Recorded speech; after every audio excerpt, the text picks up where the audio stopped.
Austrian conservatives bring far-right into government.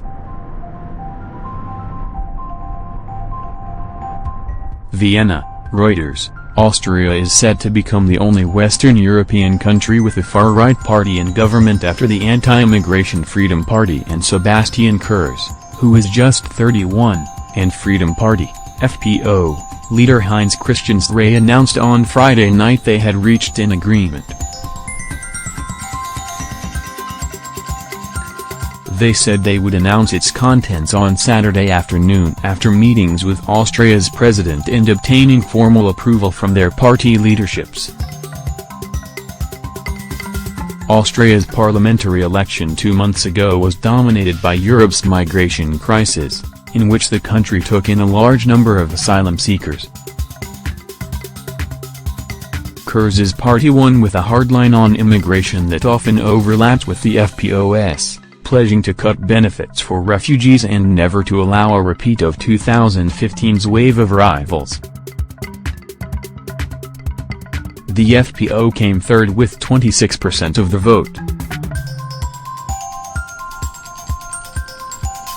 If everything goes as we imagine it will, nothing stands in the way of the future government being sworn in at the start of the coming week, President Alexander Van der Bellen, whose powers include appointing and dismissing governments, said after meeting Kurz and Strache on Saturday morning. Van der Bellen beat a far-right candidate in last year's close-fought presidential election with a pro-European platform.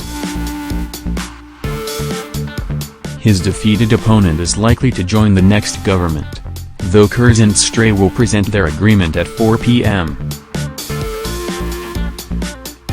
1500 GMT, on the Kallenberg, a hill overlooking Vienna famed as the site of the 1683 Battle of Vienna, which ended a siege of the city by Turkish forces. While there has been no specific mention of repelling that Muslim invasion, the symbolism is clear for two parties that have warned Muslim parallel societies are emerging in Austria. Of Austria's 8.7 million people, more than 500,000 are Muslim, mostly Turkish or of Turkish origin. There are few obvious signs of sectarian tension and the country has been spared large Islamist militant attacks like those of Paris, Brussels and Berlin. Strache and Kurz say they want to make fighting radical Islam a priority. Both also oppose Turkish membership of the EU, which polls regularly show most Austrians agree with. The coalition deal ends more than a decade in opposition for the FPO, a party founded by former Nazis in the 1950s and once led by the late Georg Hader, who praised Hitler's employment policies and brought the party mainstream electoral success.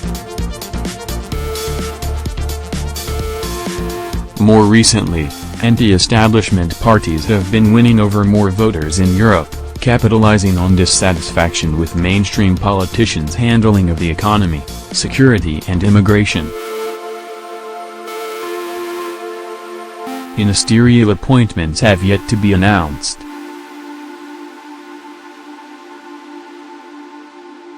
Conservatives struck a coalition deal they plan to present on Saturday. While other far-right parties have gained ground this year, entering parliament in Germany and making France's presidential runoff, the FPO is going further by entering government and securing key ministries. A person familiar with the talks said before Friday's announcement that the FPO was poised to secure the Interior, Foreign and Defense ministries.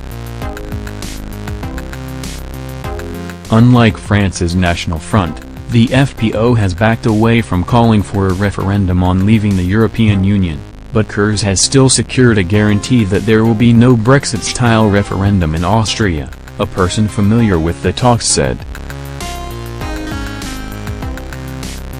Both parties want to make it possible to call referendums by petition. Click here for other policies the OVP and FPO have agreed on during coalition talks. Kurz has repeatedly said his government will be pro-European, though both his party and the FPO believe the EU should focus on fewer tasks, like securing its external borders, and hand more power back to member states. When the FPO last entered government in 2000, other EU countries imposed sanctions on Vienna in protest. There is unlikely to be a similar outcry this time, given the rise of anti-establishment parties across the continent.